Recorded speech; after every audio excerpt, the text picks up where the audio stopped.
Welcome to ગીતાની રસોઈમાં તમારું સ્વાગત છે મિત્રો.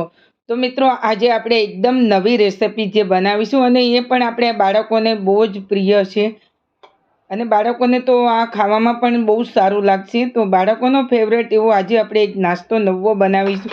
એને બાળકોને તમે લંચ બોક્સમાં, ટિફિન બોક્સમાં, અને બાળકો જ્યારે પણ જીદ કરતા હોય કંઈક નવું ખાવાનું, તો તમે બાળકોને આ બનાવીને આપશો તો બાળકો એકદમ તમને જો વારંવાર બનાવવાનું કહેશે અને બાળકો એકદમ ખુશ ખુશ થઈ જશે અને તમારે બહારથી જો સમોસા કચોરી લાવતા હોય પણ એ પણ તમે ભૂલી જશો.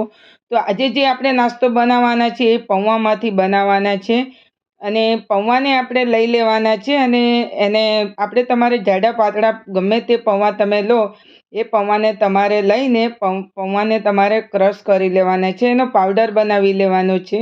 પાવડર બની જાય એટલે આપણે એને આ રીતે એક પેન મૂકીશું અને પેનમાં આપણે પાણી ઉમેરીને પાણી ગરમ થઈ જાય એટલે એમાં મીઠું અને જીરું ઉમેરી દઈશું આપણે.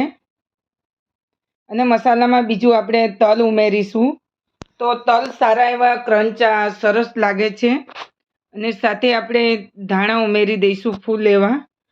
તો અહીંયા વધારે માત્રામાં આપણે ધાણા લીધા છે અને આ બધું ઉકળી જાય એટલે આપણે એમાં આપણે જે પાવડર બનાવેલો છે એ પાવડર ઉમેરી દઈશું.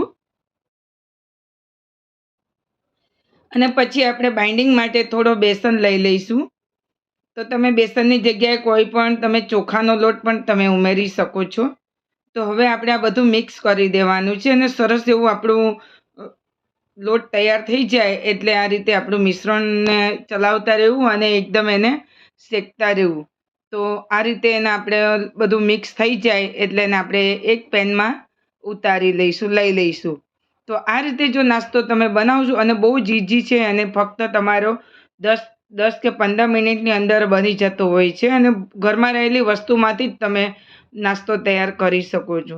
તો હવે આને આપણે થોડું ઠંડુ થવા દઈએ અને એવું કોઈ તમારે ઉતાવળ નથી કે તમારે એને ગરમ ગરમમાં જ પાથરવું. તમે ગમે ત્યારે કામ કરીને પણ તમે બનાવી શકો છો. તો અહીંયા એક બટાકો બાફેલો લઈ લીધો હતો. એ બાફેલો બટાકાને હવે એને મેં છીણીને આ રીતે અંદર એનું છીણ ઉમેરી દીધું છે અને હવે એને આપણે એમાં આદુ મરચાં આપણે ઉમેરી દઈશું. આદુ મરચાં ઉમેરી અને આ બધું આપણે મિક્સ કરી દઈશું. તો બહુ જ ઓછા મસાલાથી તમારે આ નાસ્તો તૈયાર કરશો તો પણ તમે એકદમ એને ખાતા રહી જશો અને સ્વાદિષ્ટ અને ખૂબ સરસ ટેસ્ટી એવો બને છે. અને હવે આ રીતે આપણે મિશ્રણને બધું મિક્સ કરી દીધું છે. તમે જોઈ શકો છો બહુ જ હલકા હાથે મેં મિક્સ કરેલું છે.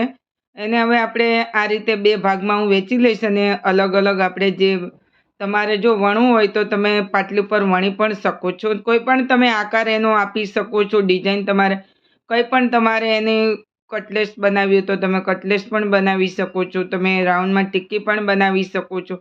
પણ હું અહીંયા આજે કંઈક અલગ જ તમને હું જે બતાવું છું એ તમે જોજો. અને આ રીતે મેં ચોરસ એવું બનાવી લીધું છે, તમે જોઈ શકો છો. અને મેં એકદમ પતલું એવું પાથરેલું છે. હવે આપણે આ રીતે ચાકુ મેં લીધું છે, એનો હું ચોરસમાં એના પીસીસ કરી લઈશ. તો મેં અહીંયા ચોરસમાં એના પીસ આ રીતે હું કરી લઉં છું. તમારે જેટલા જો તમારે નાની એવી પટ્ટીમાં તમારે કરવું હોય તો પણ તમે આ નાસ્તો કરી શકો છો. તો આ રીતે હું એના વચ્ચેથી એને આ રીતે હું ત્રિકોણમાં એના બધા સમોસા આકારના હું એને કટ કરી લઈશ. તો બધા આ રીતે તમારે કોઈ પણ તમારે મેં તમને કીધું તમારે સ્ટારમાં છે કે તમારે કોઈ પણ તમારે ચોરસમાં છે એવા તમારે કંઈ પણ કટિંગ કરી શકો. તો આ રીતે આપણે ત્રિકોણમાં કટિંગ કરી લીધા છે અને બધા આપણે એક પ્લેટમાં લઈ લઈશું.